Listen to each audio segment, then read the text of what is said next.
ગુજરાત જાહેર સેવા આયોગ દ્વારા લેવામાં આવતી ગુજરાત મુલ્કી સેવા વર્ગ 1 અને ગુજરાત મુલ્કી સેવા વર્ગ 1 અને 2 ગુજરાત વહીવટી સેવા વર્ગ 1 અને ગુજરાત મુલ્કી સેવા વર્ગ 1-2 ની જે પરીક્ષા છે એના અભ્યાસક્રમમાં રાજ્ય સરકાર દ્વારા પરીક્ષા નિયમોમાં જે ફેરફાર કરવામાં આવ્યો છે એની અંદર જે પ્રાથમિક કસોટી પહેલાં હતી એમાં 200 માર્ક્સના 2 પ્રશ્નપત્રો હતા, જેમાં ફેરફાર કરીને 200 માર્ક્સનું એક પ્રશ્નપત્ર કરવામાં આવ્યું છે.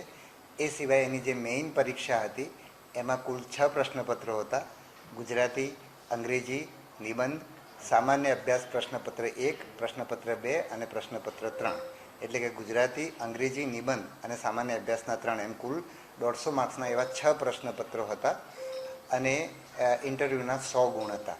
એની જગ્યાએ હવે જે ગુજરાતી અને અંગ્રેજી, આમાં જે 6 પ્રશ્નપત્ર એટલે કે ગુજરાતી, અંગ્રેજી, નિબંધ અને 3 સામાન્ય અભ્યાસના એમ 6 પ્રશ્નપત્રોના 900 ગુણ અને ઇન્ટરવ્યૂના 100 ગુણ એમ કરીને 1000 ગુણની પરીક્ષા હતી. એની જગ્યાએ હવે જે ગુજરાતી અને અંગ્રેજીનું પ્રશ્નપત્ર છે એ ક્વોલિફાઈંગ પ્રકારનું છે, એટલે વિદ્યાર્થીઓએ એમાં 25% ગુણ મેળવવા ફરજિયાત છે પાસ થવા માટે, અને પરંતુ એ પરીક્ષાના ગુણ એના મેરિટમાં ગણાશે નહીં. એટલે કે અગાઉની પરીક્ષામાં એવું હતું કે ગુજરાતી વિષયની અંદર અથવા અંગ્રેજી વિષયની અંદર પરીક્ષામાં ન બેસે તો પણ આ પરીક્ષાની અંદર પાસ થઈ શકે જો એના ટોટલ ગુણ બરાબર હોય તો, અને એ પરીક્ષાની અંદર નાપાસ થવાનું કોઈ સ્ટાન્ડર્ડ નહોતું. જ્યારે હવે એ બંને પ્રશ્નપત્રો ક્વોલિફાઈંગ પ્રકારના, એટલે એમાં 25% ગુણ મેળવવા ફરજિયાત છે અને એના ગુણ મેરિટની અંદર ગણાતા નથી. એટલે હવે એક નિબંધનું પેપર અને સામાન્ય અભ્યાસનું એક પ્રશ્નપત્ર ઉમેરવામાં આવ્યું છે. એટલે હવે જે પ્રશ્નપત્રો છે એક નિબંધનું પેપર અને બીજા 4 સામાન્ય અભ્યાસના એમ કુલ 250 માર્ક્સના 5 પ્રશ્નપત્રો, એટલે કે 1250 માર્ક્સ એના થશે અને 150 માર્ક્સનો ઇન્ટરવ્યૂ રહેશે.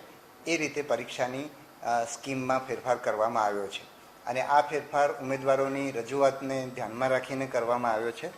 સામાન્ય રીતે ઉમેદવારો તરફથી એવી રજૂઆત આવતી હતી કે અંગ્રેજી વિષયની અંદર સામાન્ય રીતે જે વધારેમાં વધારે જે ગુણ આવે 110, 120 સુધીના આવતા હતા અને ગુજરાતીની અંદર 75, 80, 85 સુધીના આવતા હતા. એટલે સામાન્ય રીતે અંગ્રેજીમાં વધારે ગુણ લાવનારા વિદ્યાર્થીઓને ફાયદો થાય છે અને જે લોકો ગુજરાતી માધ્યમમાં ભણ્યા છે એમને તકલીફ પડે છે. એટલે આ બંને પ્રશ્નપત્રોના મેરિટના કારણે જે તફાવત આવે છે એવી ઉમેદવારોની રજૂઆત ધ્યાનમાં લેવામાં આવી. યુપીએસસી સિવિલ સર્વિસ પરીક્ષાની